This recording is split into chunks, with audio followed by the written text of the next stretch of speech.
दोस्तों, इस सीरीज़ की शुरुआत होती है इस सीन से जहां पर एक लेडी है और उसका पति है। वो लोग अमृतसर जा रहे हैं जो कि वहां से 68 किलोमीटर की दूरी पर है। पर वो दोनों पर ही एक नशा सा छाया हुआ है। उसका पति उसके बाजू में सो गया है और वो भी ड्राइव करते करते डिसबैलेंस हो जाती है कार और उनका एक्सीडेंट हो जाता है। तभी वो लोग नीचे गिर पड़ते हैं और उनकी लाश के पास पाई जाती है ये डिब्बी जिसमें लिखा है मॉडेला। अब ये मॉडेला क्या है जानना होगा। अब समय कुछ आगे गुजर चुका है और यहाँ पर हम देखते हैं एक पार्टी चल रही है। ये पार्टी में आए हैं वीवा लाइफ के ओनर और उनकी वाइफ वरुणा। और ये उसी वीवा लाइफ कंपनी में काम करता है राजी का पति हरी। हरी की बीवी है राजी जो कि एक टिफ़िन सर्विस चलाती है और माला जो कि एक काम वाली है वो उसे असिस्ट करती है और उसकी बिजनेस पार्टनर है। तभी हम देखते हैं कि ये लोग आपस में काफ़ी अच्छे से बातें कर रहे हैं क्योंकि जो हरी है वो थोड़ा सा चापलूस किस्म का है क्योंकि उसे प्रमोशन चाहिए तो अपने बॉस को हमेशा मस्का लगाता रहता है। यहाँ पर हम देख रहे हैं कि ये लोग बातें कर रहे हैं और जो वरुणा है वो एक बुटीक की ओनर है। ठीक है, अब कहानी यहाँ से थोड़ी सी आगे बढ़ती है। वहाँ पर राजी को एक महिला मिलती है जो कि राजी को बोलती है कि राजी मुझे वो पुड़िया भेज देना। अब ये पुड़िया क्या है, तो राजी जो टिफ़िन सर्विस चलाती है उसमें वो एक पुड़िया बेचती है जो कि है हर्बल वियाग्रा। और ये उन्हीं लेडीज़ लोगों को सेल करती है जिन्हें इसकी ज़रूरत है क्योंकि किसी का भी पति ये नहीं मानता है कि उसमें कोई कमी है। और ये जो लेडीज़ होती हैं वो उस पुड़िया को खाने में या चाय में जूस में किसी में भी मिलाकर अपने हस्बैंड्स को दे देती हैं। इस तरह से राजी का बिजनेस चलता है। यहाँ पर हम देखते हैं कि रात है, बारिश हो रही है और जो माला है जो कि एक काम वाली है वो अपने बॉयफ्रेंड से जाके, उसके बॉयफ्रेंड का नाम है संतोष, उससे मिलती है और गले लगती है।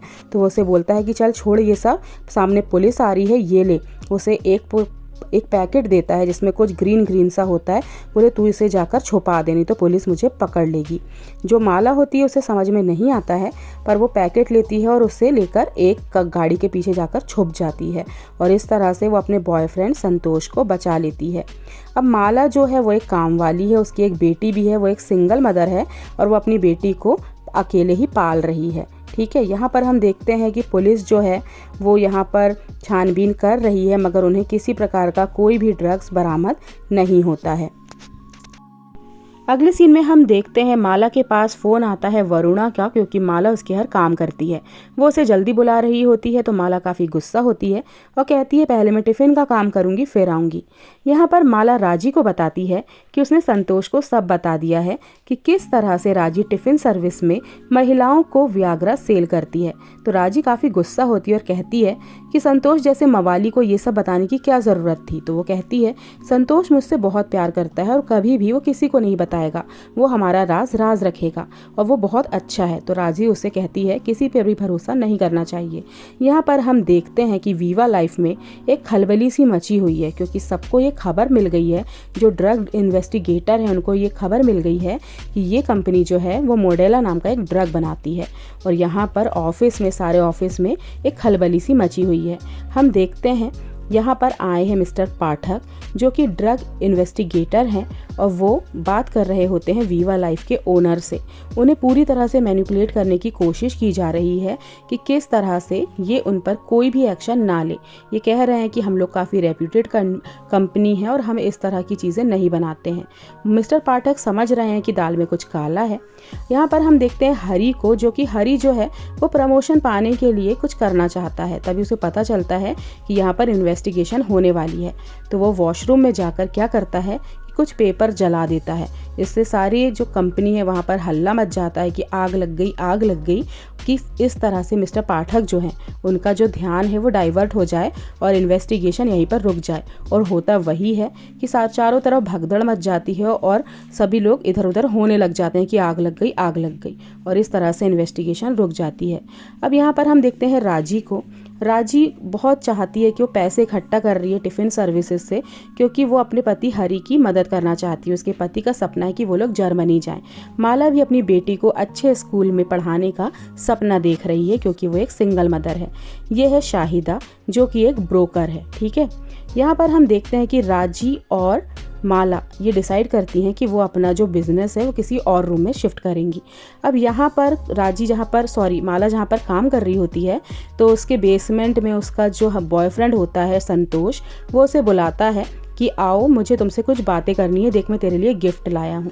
तो वो नीचे आती है तो वो उसे एक वाइट कलर का बैग देता है जिसमें कुछ ग्रीन ग्रीन सा होता है। तो वो कहता है कि ये गांजा है तो इसे सेल करेगी, तो उसे करने से मना करती है। तो वो उसे उसका एक वीडियो दिखाता है, प्राइवेट वीडियो, और कहता है अगर तूने ऐसा नहीं किया तो मैं तुझे ब्लैकमेल करूँगा। यहाँ पर राजी और उसके पति को दिखाया जाता है, जो लोग उनमें बहस चल रही है कि राजी जो है वो प्रेग्नेंट है, मगर उसका जो पति है उसे मना कर रहा है क्योंकि वो इतना अफोर्ड नहीं कर सकता और राजी काफ़ी टेंस्ड है।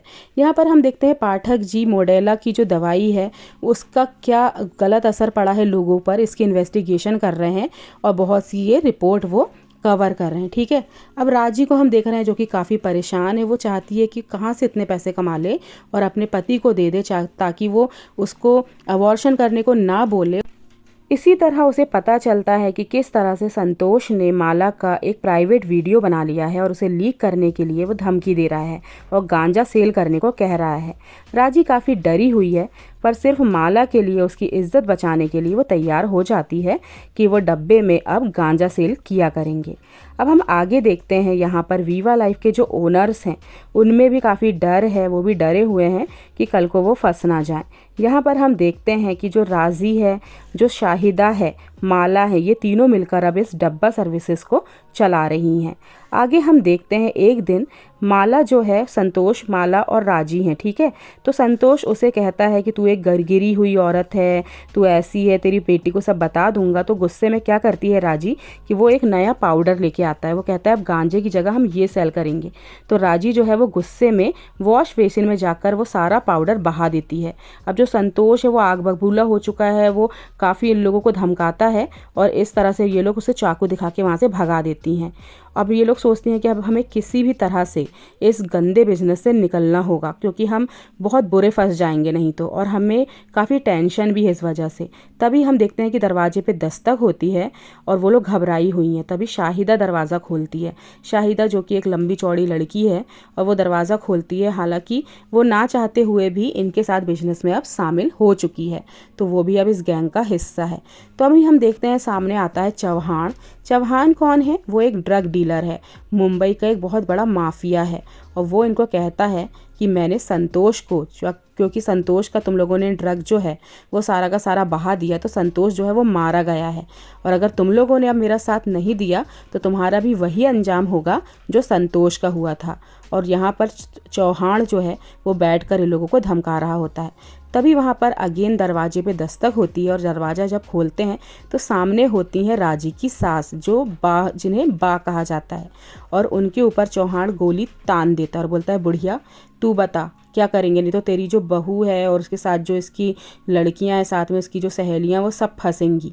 तो बा जो कहती है कि मैं एक रिटायर्ड ड्रग डीलर रह चुकी हूँ और अब मैं तुझे, तेरा जितना भी नुकसान है वो मैं तुझे पूरा करके दूंगी, तो इन लोगों को छोड़ दे। और इस तरह से हमें पता चलता है कि राजी की जो सास थी, जो बा जिन्हें कहा जाता है, वो एक रिटायर्ड ड्रग डीलर रह चुकी हैं। इस तरह से हम देखते हैं कि डब्बा कार्टेल बिजनेस जो है अब वो पूरी तरह से स्प्रेड हो चुका है, फैल चुका है। यहाँ पर हम देखते हैं वरुणा को, जो कि एक बुटीक चलाती है और उसके बुटीक में उसे काफ़ी ज़्यादा नुकसान हो चुका है। दूसरी तरफ हम देखते हैं पाठक जी को, जो कि मॉड्यूलर नाम के ड्रग की इन्वेस्टिगेशन कर रहे हैं कि ये किस किस मेडिकल स्टोर में इजीली अवेलेबल होता है और इसके जो दुष्परिणाम हैं वो लोगों पर किस तरह से फैल रहे हैं। वो दिल्ली जाते हैं, लखनऊ जाते हैं, अमृतसर जाते हैं और इसकी इन्वेस्टिगेशन करते हैं। यहाँ पर हम देखते हैं कि डब्बा कार्टेल बिजनेस जो है वो काफ़ी अच्छी तरह से चल रहा है। यहाँ पर हम देखते हैं बा को, जो कि अपनी पुरानी फ्रेंड मौसमी से मिलती हैं, जो कि अगेन एक ड्रग डीलर है। वो उसे कहती है कि तुझे मेरा ड्रग लोगों तक पहुँचाना होगा। मौसमी जो है वो लड़कियों का बिजनेस करती है और अपनी लड़कियों के थ्रू वो क्लाइंट्स तक एक इस ड्रग को फैला रही हैं ताकि इनको जो प्रॉफिट हो वो दोगुना हो, और इस तरह से ये कार्टेल चल रहा है। अब ये लोग खुश भी हैं क्योंकि ये लोग बहुत पैसा कमा रहे हैं। इस तरह से जो माला है वो अपनी बेटी को अच्छी परवरिश दे पा रही है, राजी अपने पति की हेल्प कर रही है, और बात जो है वो सारा जो हिसाब किताब है वो इस कार्टेल का रखती हैं।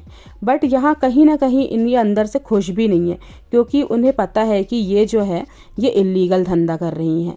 इसी तरह से हम देखते हैं कि वरुणा जो है वो अंदर ही अंदर काफ़ी परेशान है, क्योंकि उसका जो पति है वो भी एक पढ़ी लिखी महिला थी और उसका पति ने उसे एकदम एक हाउसवाइफ बनाकर रख दिया है और वो चाहती है कि वो भी कुछ करे। उसका जो बुटीक है अब वो बिल्कुल ही डाउनफॉल पे जा रहा है और वो कर्ज में डूब चुकी है। यहाँ पर हम देखते हैं कि जो वरुणा होती वो एक दिन पता लगा लेती है कि ये लोग मॉड्यूला नाम की एक ड्रग बना रहे हैं जो कि काफ़ी ख़तरनाक है, और अगर इस मॉड्यूला में कुछ और एलिमेंट्स मिला दिया जाए तो ये एक बहुत बड़ा ड्रग बन सकता है। ठीक है, इस तरह से हम देखते हैं कि हरी जो है जब उसे मॉड्यूला के बारे में पता चलता है तो सारे जो मॉड्यूला के पैकेट्स हैं वो एक ट्रक में भरकर कहीं और जा रहा होता है। वो अपने सास ससुर को लेने के लिए जा रहा होता है। ठीक है, तभी पुलिस वहाँ पर रोकती है उस गाड़ी को। प्रीति नाम की एक इंस्पेक्टर है जो कि शाहिदा को पसंद करती है, वो पाठक जी के साथ मिलकर पूरी इन्वेस्टिगेशन कर रही है, पर हरी उनको चकमा देने में कामयाब हो जाता है। यहाँ पर हम देखते हैं कि हम पीछे चले गए हैं। ये हम फ्लैशबैक देख रहे हैं मौसमी का, जिसे एक पुलिस वाला बुरी तरह से बांधकर मार रहा है। उसका एक छोटा बच्चा भी है जो कि उसके पुलिस वाले ने उसे छीन लिया है, उसके बच्चे को उससे। ठीक है, वो उसे बुरी तरह से मार रहा है और धमका रहा है। तभी हम देखते हैं कि पीछे से मौसमी के बच्चे को लेकर एक लड़की आती है और वो पुलिस वाले को गोली मार देती है। मौसमी चिल्लाती है कि काशी मत कर मत कर, मगर काशी जो है वो पुलिस वाले को मार देती है और उसके बच्चे को लाकर, मौसमी के बच्चे को लाकर मौसमी की गोद में दे देती है। अब ये मौसमी कौन है? तो मौसमी वही है जो अब सवाना आज़मी की फ्रेंड है, जो कि अब ड्रग डीलिंग का काम करती है। और जो काशी है वो है बा, जो कि अब ये दोनों बूढ़ी हो चुकी हैं और ये बैठकर अपनी पुरानी कहानी याद कर रही थी। और वो मौसमी कहती है कि मैं नहीं भूली हूँ कि तुमने किस तरह से मेरी मदद की थी, और इसलिए मैं भी इस घटिया बिजनेस में, तुम्हारा इस कार्टेल बिजनेस में मैं तुम्हारा साथ देने के लिए मजबूर हूँ, क्योंकि मैं तुम्हारे एहसानों को नहीं भूली हूँ। और इस तरह से ये बहुत पुरानी सहेलियाँ हैं जिनके पास एक दूसरे के राज हैं। ठीक है, यहाँ पर हम देखते हैं पाठक जी को, जिन्होंने पूरी तरह से पता लगा लिया है कि मॉडेला जो है वो एक ड्रग है, मगर कोई भी उनकी बातों पे विश्वास नहीं कर रहा है। यहाँ पर हम देखते हैं शाहिदा को और माला को, जो कि आपस में बातें कर रही हैं कि किस तरह से हम चौहान को, क्योंकि चौहान जो है वो हमेशा इन लोगों को परेशान करता रहता है, कि हम किस तरह से इस चौहान को ठिकाने लगाएं और हम अपना ही एक नया बिजनेस स्टार्ट करें। ठीक है, यहाँ पर हम देखते हैं वरुणा को, जो कि न्यूज़ में देख रही होती है जिसमें मॉडेला पिल्स के बारे में बताया गया था, और वो अपने पति से कहती है कि तुम्हें शर्म नहीं आती, तुम इस तरह का इलीगल ड्रग सेल करते हो। तो उसका जो पति होता है ना, वरुणा का पति, वो उसे काफ़ी इंसल्ट करता है कि तुम हो क्या, ये वो। और गुस्से में आकर जो वरुणा होती है वो बहुत ज़्यादा पहले रोती है और वो डिसाइड कर लेती है कि मैं तुम्हें सबक सिखाऊंगी। वो उसके कंप्यूटर से सारा डाटा ले लेती है और उसको लेकर वो अपने फ़ोन में ट्रांसफ़र कर लेती है। और यहाँ पर जो वरुणा है वो एक बहुत बड़े लॉस में थी, तो वो सोचती है कि क्यों ना मैं इसका फ़ायदा उठाऊं और मैं भी डब्बा कार्टेल बिजनेस में शामिल हो जाऊं, और मैं जाकर जो बा लोगों का जो गैंग है मैं उसे असिस्ट करूं। इस तरह से वो भी इसमें शामिल हो जाती है। वो इन्हें सारी रेमेडी बताती है कि किस तरह से मैं एक भास्कर नाम के आदमी को जानती हूँ, जो कि मॉडेला के साथ कुछ एलिमेंट्स मिला के ऐसा ड्रग बनाएगा जिससे हम लोग करोड़पति हो जाएंगे और हम लोग बहुत ज़्यादा पैसे कमाएंगे। वो ये सारी बातें आके बा लोगों को बताती है और इनमें शामिल हो जाती है, और इस तरह से इनका जो बिज़नेस है वो बहुत ज़्यादा फैल जाता है। अब हम यहाँ पर देखते हैं कि बा जो है, चौहान जो है, वो उन्हें बा लोगों को फ़ोन करके इन्हें परेशान कर रहा होता है, क्योंकि चौहान को पता चल चुका है कि ये लोग डब्बा कार्टेल, ये लोग नए तरह से स्टार्ट कर चुके हैं। ठीक है, ये लोग पहले जो गांजा बेचते थे, फिर ये MDA बेचने लग गए, और अब ये नया ही ड्रग इन लोगों ने बना लिया है। और वो इन्हें ब्लैकमेल कर रहा है कि अगर तुम लोगों ने मुझे प्रॉफिट नहीं दिया तो मैं पुलिस को जाकर सब कुछ बता दूंगा। इस तरह से ये लोग परेशान भी हैं। अब हम देखते हैं कि यहाँ पर गणेश उत्सव चल रहा है और ये लोग डिसाइड करते हैं कि ये जो जितना भी ट्रक में जो मॉडेला था ना, जो हरी लेकर जा रहा रहा था उसमें से हम सारा मॉडेला निकाल लेंगे, ठीक है। और ये सब करने में ये लोग कामयाब भी हो जाते हैं और सारा मॉडेला जो होता है वो जो ट्रक्स में भरा हुआ था जिसमें गणपति जी आए थे वो उसमें से निकाल लेते हैं। और इस तरह से वरुणा की मदद से और भास्कर नाम के एक साइंटिस्ट की मदद से ये लोग एक नया ड्रग बनाते हैं और बहुत ज़्यादा ये ड्रग जो है वो सेल हो जाता है, ठीक है। इस तरह से ये कहानी आगे बढ़ती है। अब यहाँ पर हम देखते हैं दोस्तों, इस तरह से इनका जो बिज़नेस है वो काफ़ी अच्छी तरह से चल रहा है, मगर अंदर ही अंदर डर भी है कि कहीं ये पकड़े ना जाएं। हालांकि जो राजी है वो इस बिज़नेस से बिल्कुल भी खुश नहीं है। यहाँ पर हम देखते हैं प्रीति को, जो कि एक पुलिस इंस्पेक्टर है और शाहिदा की गर्लफ्रेंड है। उन्हें भी शाहिदा पर शक है और वो मिस्टर पाठक के साथ मिलकर भास्कर बैनर्जी तक पहुँचते हैं, मगर भास्कर बैनर्जी उन्हें कुछ भी सच नहीं बताता। और इस तरह से जो है, जो वीवा लाइफ है, सभी अपनी अपनी ज़िंदगी में परेशान हैं। यहाँ पर हम देखते हैं राजी की गोद भराई हो रही है। राजी का पति हरी जो है उसे भी इन पर शक है। वो राजी से पूछता है कि तुम क्या करती हो, तो राजी उसे बताती है कि मैं वियाग्रा सेल किया करती थी, बस और कुछ नहीं। यहाँ पर हम देखते हैं कि मिस्टर पाठक को दरख्वास्त कर दिया गया है। मिस्टर पाठक जो हैं वो अंदर ही अंदर अभी भी मॉडेला के पीछे पड़े हुए हैं, उन्हें पता लगा कर ही रहना है। यहाँ पर हम देखते हैं एक नए किरदार की एंट्री होती है जिसका नाम है चाको, जो कि एक बहुत बड़ा ड्रग माफिया है और वो इनका पता लगाना चाहता है। यहाँ पर हम देखते हैं कि सारी जो औरतें हैं उन्हें चाको के पास लाया जाता है और यहाँ पर हमें पता चलता है कि किस तरह से राजी ने चौहान को कॉल करके सारी बातें बता दी थी और चौहान उनका माल लेकर फरार हो जाता है। यहाँ पर हम देखते हैं कि चाको इन सबको बुलाता है और लेकर आता है मौसमी को, क्योंकि जो मौसमी है वो पहले चाको के लिए काम करती थी। चाको उनसे कहता है कि मौसमी को कहता है कि तुम बूढ़ी हो गई हो तो तुम्हारी जो अक्ल है वो भी कम हो गई है, तुमने मेरे साथ दगाबाजी की है और इन लोग के साथ मिलकर मेरा बिजनेस को ठप किया है। यहाँ पर हम देखते हैं हरी एक लेटर पढ़ रहा होता है पुराना, जिसमें उसे पता चल रहा होता है कि हरी की असली माँ मौसमी है, ना कि जो बा है वो उसकी असली माँ नहीं है, ठीक है। यहाँ पर हरी को ये बात पता चल जाती है। यहाँ पर हम देखते हैं मिस्टर पाठक को, वो भी काफ़ी परेशान है और इन्वेस्टिगेशन कर रहे हैं। चाको उन्हें कहता है कि अब मैं तुम लोगों को नहीं छोड़ूंगा, या तो तुम्हें मेरे साथ मिलकर काम करना पड़ेगा या तो मैं तुम सबको जान से मार दूंगा, क्योंकि जो उसके साथ वफादारी नहीं करता है वो उसे मार देता है। वो वहाँ पर एक घोड़े को भी मारकर उन्हें दिखाता है और मौसमी को आगे लाता है और कहता है कि मौसमी मारी जाएगी क्योंकि मौसमी ने मेरे साथ दगाबाजी की थी और मौसमी को गोली मारेगी राजी। राजी बहुत गिड़गिड़ाती है कि नहीं, मुझसे ये नहीं होगा और प्लीज़ आप मौसमी जी को छोड़ दो, मगर चाको नहीं मानता और वो कहता है कि तुम्हारे पति ने, मतलब हरी ने, कुछ ऑर्डर किया है ऑनलाइन और जो डिलीवरी बॉय है तुम्हारे दरवाजे पर खड़ा है। अगर तुमने मौसमी को नहीं मारा तो वो जो डिलीवरी बॉय है उसके हाथ में एक बम है, वो बम फट पड़ेगा और तुम्हारा जो पति है, मौसमी की जगह तुम्हारा पति मारा जाएगा। तभी होता यही है कि एकदम से हड़बड़ाहट में राजी के हाथ से गोली चल जाती है और यहाँ पर मौसमी जो है वो वहीं पर ऑन द स्पॉट मारी जाती है, ठीक है। और इस तरह से हम देखते हैं कि जो डिलीवरी बॉय है वो हरी के घर से, यानी राजी लोगों के घर से हट जाता है। अब ये जितनी भी लेडीज़ हैं, ये चारों पांचों जो लेडीज़ हैं वो बुरी तरह से फंस चुकी हैं। इन्हें समझ में नहीं आ रहा है कि ये क्या करें क्या ना करें। मौसमी तो मारी जा चुकी है और ये लोग बहुत ज़्यादा परेशान हैं, बहुत रो रहे हैं, गिड़गिड़ा रहे हैं, मगर जो चाको जो है वो किसी की भी सुनने को तैयार नहीं है और हंस रहा है उल्टा, ठीक है। यहाँ पर हम देखते हैं कि मौसमी मर चुकी है। मौसमी का जितना भी सारा खून है वो राजी की साड़ी में लग चुका है। बा भी परेशान है कि वो किस तरह से उनके सामने उनकी इतनी अच्छी फ्रेंड मर चुकी है। मौसमी के मरने के बाद चाको उन्हें जाने के लिए कहता है। ये सब अपने अपने घर आ चुके हैं। अब हम घर पे देखते हैं कि जो राजी है वो इतनी परेशान हो चुकी है कि वो अपनी साड़ी उतार कर धोने लग जाती है, क्योंकि उसकी जो साड़ी है वो खून से रंगी हुई है। वो इतना धो रही है, इस साड़ी को इतना धो रही है, मगर जो खून है वो निकलता जा रहा है और खून साड़ी से निकल ही नहीं रहा है। इसका मतलब यही है कि जब आप एक इल्लीगल काम में फंस जाते हो, जब आपके हाथ एक बार खून से रंग जाते हैं तो आपका ऐसी चीज़ों से निकलना बहुत मुश्किल हो जाता है। यहाँ पर हम देखते हैं कि जो बा है वो किसी को कॉल कर रही होती हैं कि मैं काशी, और उसके बाद वो किसी से बात कर रही हैं। किससे बात कर रही हैं, क्या बात कर रही हैं, ये सब हमें पता चलेगा। इस सीरीज़ के जो अनसुलझे सवाल इस सीरीज़ में रह गए हैं वो हमें इसके सीक्वल में पता चलेगा।